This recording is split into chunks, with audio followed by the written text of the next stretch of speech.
सर्वेभ्यः छात्रेभ्यः नमो नमः।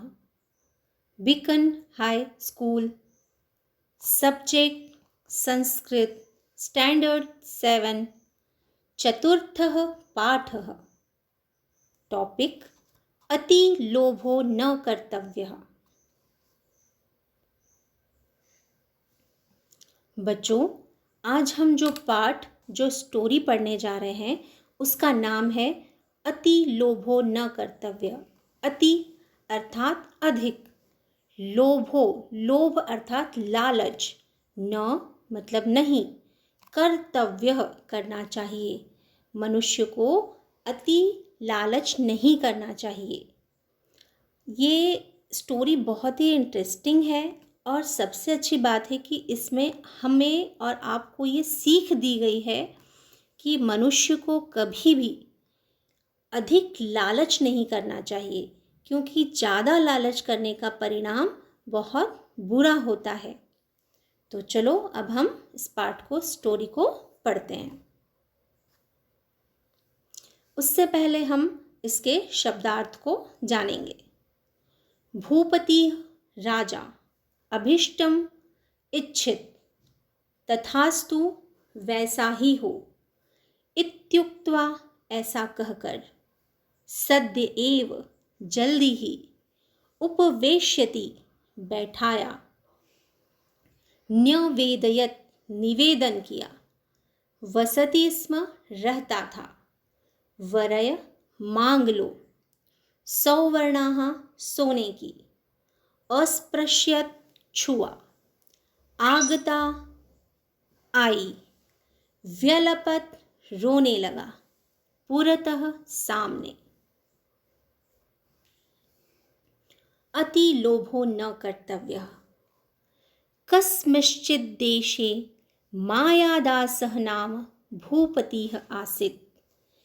किसी देश में मायादास नाम का एक राजा था। भूपति मीन्स राजा।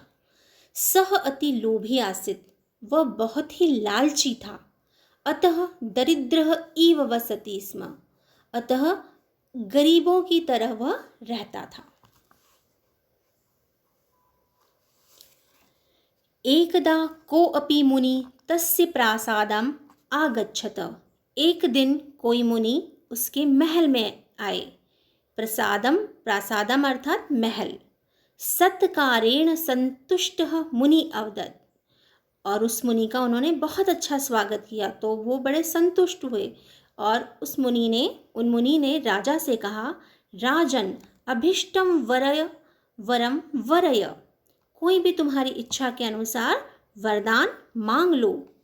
इति लोभेन प्रेरितः स अवदेत्, लोभ से प्रेरित होकर राजा ने कहा, अहम यत् किंचित अपि पदार्थानि स्पर्श करिष्यामि तद एव सौवर्णाः भवेत्। राजा ने कहा कि मैं जिस किसी भी वस्तु को टच करूँगा, स्पर्श करूँ, तो वह सोने की हो जाए। मुनिः तथास्तु, मुनि ने कहा ऐसा ही होगा, वैसा ही होगा। इत्युक्ता गच्छति स्म, और कहकर वह चले गए।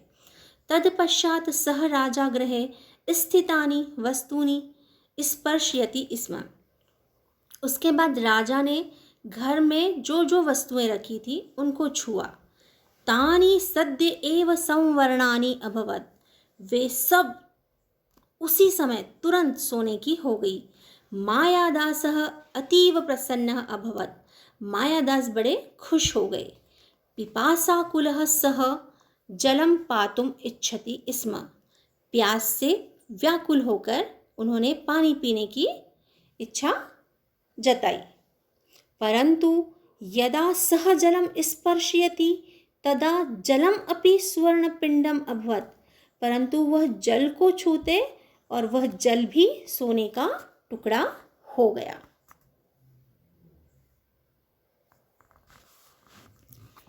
तदेव अवसरे तस्य पुत्री पुष्पाणि आदाय तत्र आगता, उसी समय उनकी पुत्री फूल लेकर वहां आई। स राजा तानि पुष्पाणि अस्पर्शयत्, उन राजा ने उन फूलों को छुआ। तानि अपि स्वर्णानि अभवन्, और वो भी सोने के हो गए। दुखिता पुत्रीं मायादासः अंके उपवेशयति स्म। दुखी पुत्री को मायादास ने गोद में बैठाया। परमहंतः, परंतु हाय, सापि सुवर्णमयी जात, और वो भी सोने की हो गई। मायादास अतीव दुखी अभवत, मायादास बहुत दुखी हो गए। उच्चे जो व्यलपत, और जोर जोर से रोने लगे।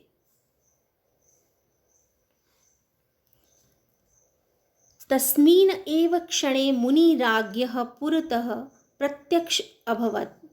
और फिर क्या हुआ बच्चों? उसी समय मुनि राजा के सामने प्रकट हुए। मायादासः तं न्यवेदयत्, मायादास ने उनसे निवेदन किया। महर्षि कृपया दत्तं वरम निवर्तयतु, आपने जो वरदान दिया है उसे बदल दो।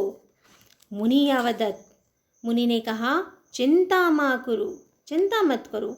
उद्यानात् जलम आनय, उद्यानात् मतलब बगीचे से, बगीचे से जल लेकर आओ।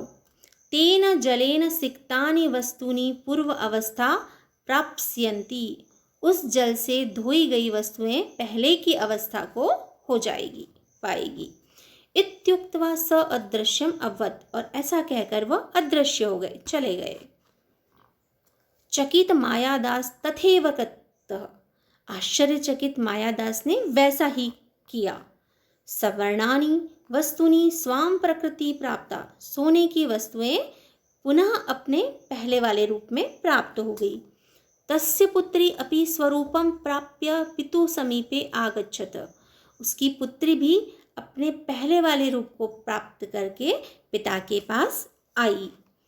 मायादासः लोभ त्यक्त्वा जीवन यापनम कर्तुम प्रतिज्ञाम अकरोत्, मायादास ने लालच को त्याग कर जीवन व्यतीत करने की प्रतिज्ञा की।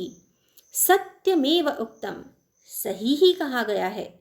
अति लोभो न कर्तव्य, अधिक लालच नहीं करना चाहिए। तो बच्चों, आज हमने मायादास की जो कहानी सुनी कि वो राजा थे, बड़े लालची थे, और उन्होंने लालच में आके ऐसा वरदान मांग लिया जिससे कि वो बड़े दुखी हुए और उन्हें उसका परिणाम बुरा मिला। तो कभी भी जीवन में अधिक लालच नहीं करना चाहिए। धन्यवाद।